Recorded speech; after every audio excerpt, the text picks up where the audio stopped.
If you like free-flowing offenses that pile up the assist, Clark, you've come to the right place. I'll tell you what, Kevin, both of these teams really emphasize player movement, ball movement, and getting everybody involved, touches and shots. It makes them very unpredictable and really keeps the defense off balance. And checking out Utah's opening lineup, they've got Jordan Clarkson. Olynyk is out there with Markkanen. Then there's Sexton. Now here is Smith. Left side, Edwards. Just 5 on the clock. From outside the arc, and he hits the triple. 3 points there on the shot from Smith. And that's exactly what he's looking for, draining the triple. It's time now to hear from our Hall of Fame reporter, David Aldridge. What's the latest, David? Thanks very much. Steve and Silas had a few minutes before the game. They've had a difficult time in this matchup. They've lost both games so far this season. I asked him how he thought they could turn around. He said, we have to improve our defensive intensity, quicken our rotations.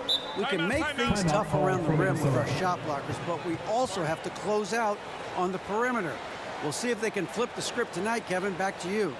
Thank you, David. Obviously, they feel that's the strategy that will earn them the W. And Kevin, when you're disruptive defensively, especially early on, that can help change the complexion of the rest of the game. Exactly. I mean, because you're creating turnovers, getting into transition, playing in the open court against a defense that's not set, and hopefully getting some easy points at the other end. Here's Smith after the basket by Utah. Jacks up a 3, and again, Minnesota with the triple. Capable of finding his open guys. Edwards getting better at improving his overall floor awareness. Nice to see. And you know there aren't many teams with a more dedicated fan base than Utah. Jazz fans are behind their team no matter what. Now, here's Markkanen. Coming in off a 12-point game his last outing. That one goes in. And Markkanen, this big fella, has nice court vision, solid at finding open teammates. Smith against Sexton. 3-pointer. And he drops it in. Just a pretty release there from Smith. Smith's got 9. It's always striking, Greg, to see the bond between the Jazz team and their followers. Well, when you're the only game in town, people take the team to heart. And we see it in cities like Portland and San Antonio as well. The fans form that attachment to their team. And here's Sexton. After the 3-pointer from Smith. Gets it to go from beyond the arc. And an eye for an eye. Both teams working to stretch the floor. Nothing like answering back. One team gets 3, you fire 3 of your own. Boom. Nice shot by Smith. Lights out here, right out of the gate. Perfect 4-4 from the floor. Inside, here's Olynyk, and the dunk by Olynyk. Sexton has to just keep developing his court awareness. You want to see more passing from him. Minnesota leading by 3. Smith outside. The 3. And again, Minnesota with the triple. Wow, unconscious has he been this quarter. They're riding that hot hand. Outside, Sexton. Defended by Gobert. Fades. Rudy Gobert with the rebound. I think in that situation, it was a nice try to create some space for himself with the fadeaway. Smith scanning the floor. Gobert the pass to Smith.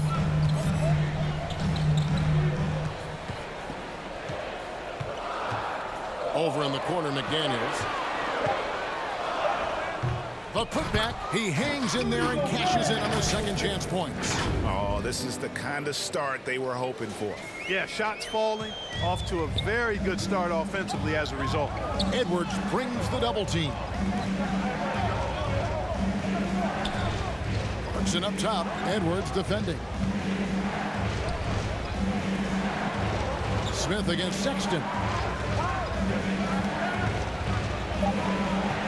The pass to Olynyk. Shoots over Towns.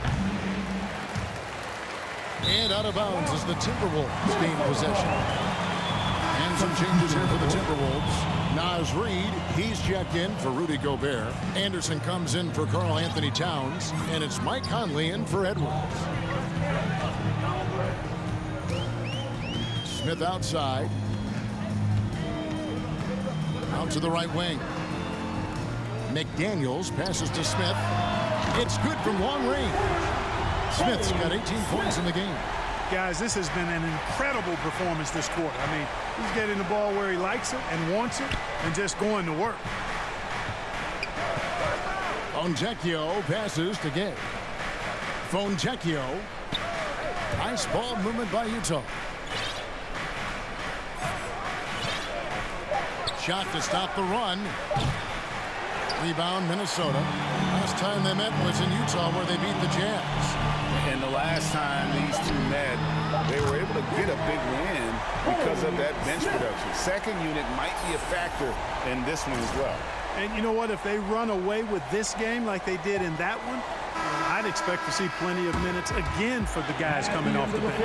And so it's the Minnesota Timberwolves with a 14-point lead as we bring the quarter to a close. They've had such great ball movement and shot selection, and it's led to a terrific field goal percentage. And we'll be back with you shortly.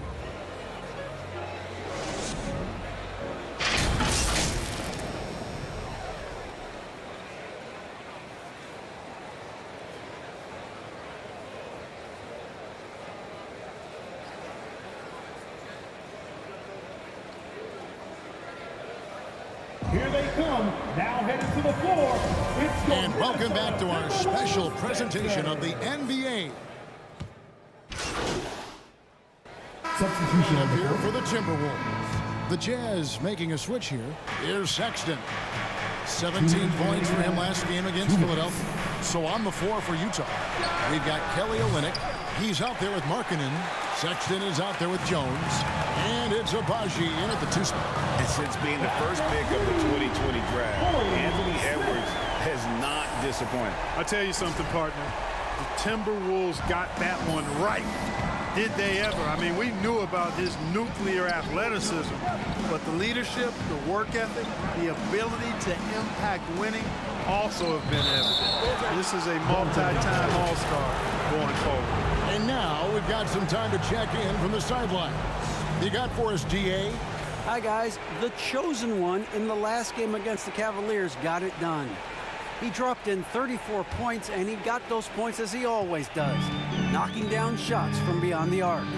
And on top of that, the energy and hustle he played with was really impressive, which is why he was able to stuff the stat sheet. Kevin, we'll see if he can do that again tonight. Thank you, David. You're right. He was a one-man wrecking crew in that one. Yeah, he was not going to let them lose that game. We'll see if he comes in with that same attitude tonight. Yeah, you know, every night's different. They may try to double him. It might force him to adjust or force him to make plays with the pass instead. We'll see. Sexton, the pass to Olynyk. Outside, Markkanen. Down to 5 on the shot clock. Over Edwards. Jones. The second chance points on the tip-in. Jones has got his first basket. Every time they get scored on during this run, it's come from inside the paint. And stolen by Sexton. To the wing on the left. Here's Abaji. And Markkanen throws it down. Yeah, Markkanen doing a nice job crashing the glass there at 7 feet tall. This guy making good use of his size on that possession. Just 2 seconds between shot clock and game. Smith's shot is good. Boy, he's just zoned in. I mean, in most cases, taking quality shots very much within the flow of the offense. Here's Sexton. 9 points in the game so far.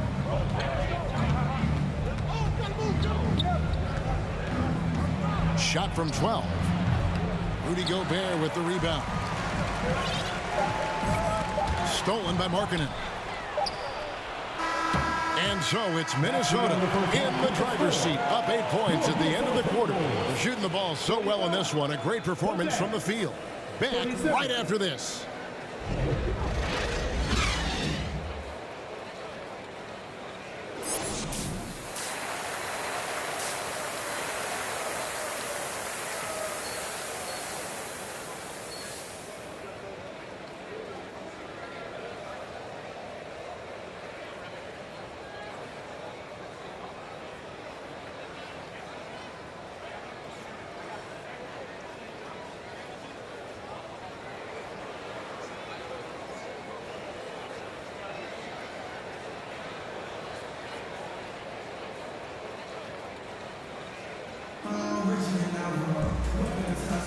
Thanks again for joining us, and welcome back to our special Martin Luther King Day presentation of the NBA. What can you say? The chosen one, an impressive effort here today. He's done a fantastic job of finding open space to operate within the first few quarters. And you know what? It helped that they had a few guys with very hot hands on the perimeter, too. Two big men inside, Towns and Gobert. Hiding in at the wing, it'll be Edwards and McDaniel. And it's Smith in at the point guard.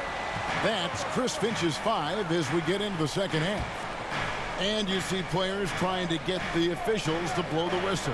Were players in your day great falling down as much as they seem to be doing now? Oh, it's way more common now, and let's face it, it's a copycat league. All the whistles slow the game down. I just love to see them let a little bit more go. The long distance three is buried. Smith's got the lead up to 14 now for the Timberwolves. And a minute played as the second half gets going. And here's Clarkson. He brings it up for the Jazz. From the arc. That one, no good. And Minnesota now the other way.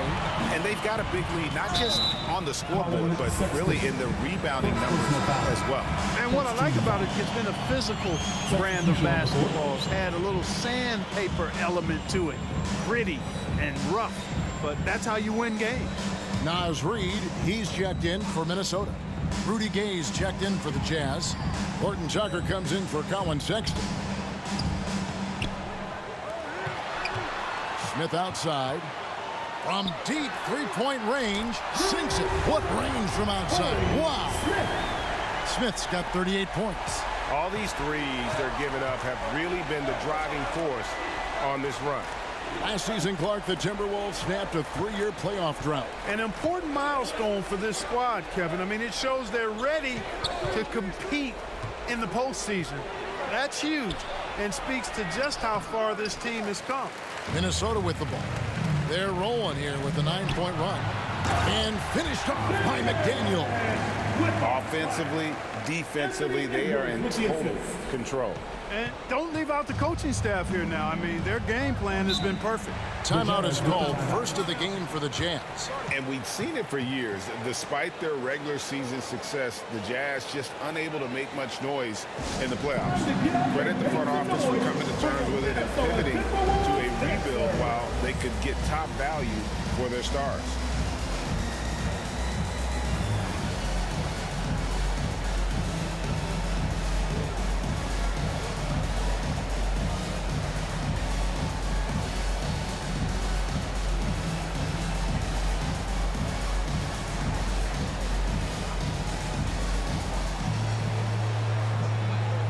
Some changes here for the Timberwolves. Anderson comes in for Towns. And it's Mike Conley in for Edwards.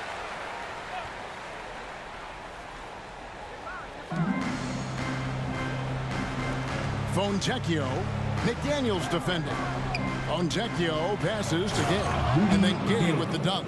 And with the monster finish, he stops an 11-0 run by Minnesota. McDaniels kicks to Smith.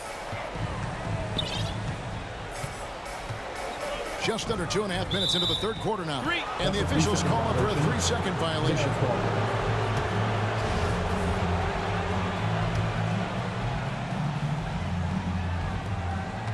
Jazz trail by 17. Clarkson goes in. Boom, he jams it straight down. Large guard loves to drive it, and somebody on defense needs to rotate in front of Clarkson if you're going to stop him. Passed again. Banked in off the glass. Gay's got 4 points this quarter. Yeah, the D has not been able to keep the ball out of the paint at that end of the floor. And that was another look at the fantastic mobile one drive that happened a moment ago. It's all about the ability to get 2 feet in the paint, whether it's creating for a teammate or for yourself. Smith for 3. Good, another from 3. He's really sniping him from outside. Locked in, feeling confident in that 3-point shot. Clarkson passes to Horton Tucker. Just under 3.5 minutes played here in the third quarter. The total answer for this team. Clarkson on one tonight. Minnesota calls timeout. You know, when it comes to the Minnesota Timberwolves, for so long, they've struggled to be competitive. But recently, I think they've started to turn things around. I mean, they've got a nice core. They got a taste of the playoffs recently, and now look to build on that.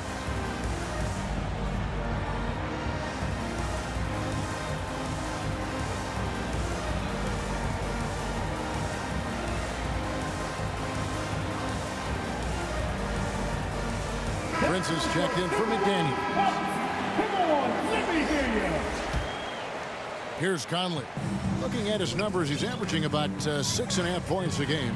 And for the Timberwolves, Clark getting the #1 pick in the 2020 draft certainly helped their turnaround. Yeah, that's rocket fuel when you're trying to move up, and they got a good one, a special one in Anthony Edwards. That guy is going to help them take major strides forward. This is an organization clearly on the rise. The Jazz working the ball around now. And they've won the rebound battle so far, and it's translated to the scoreboard. Boy, the effort level they've had has been outstanding. Hard to keep a team down when they play with that much energy. Smith for three. A rebound by the Jazz. There's 47 seconds left in the third quarter. Here's Fontecchio. Hits it from three-point range. The D just sagged off just enough, and no hesitation on his part. Conley dishes to Smith.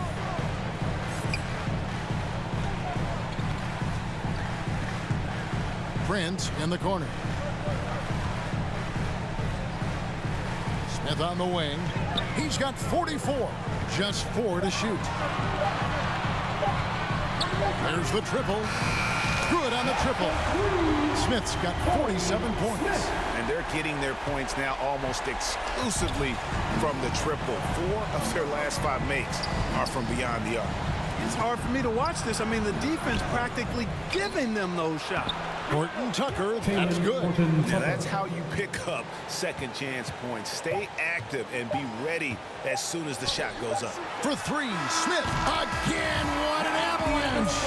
And the 50-point games continue to add up for him. Well, every game takes him closer to the next benchmark. Next up, second place all time.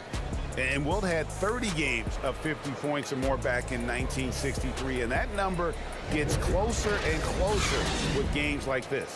And so it's Minnesota with an 18-point lead as the quarter comes to a close. The three-point shooting has come fast and furious to the tune of what has become a big-time blowout in progress. And we've got more M2K.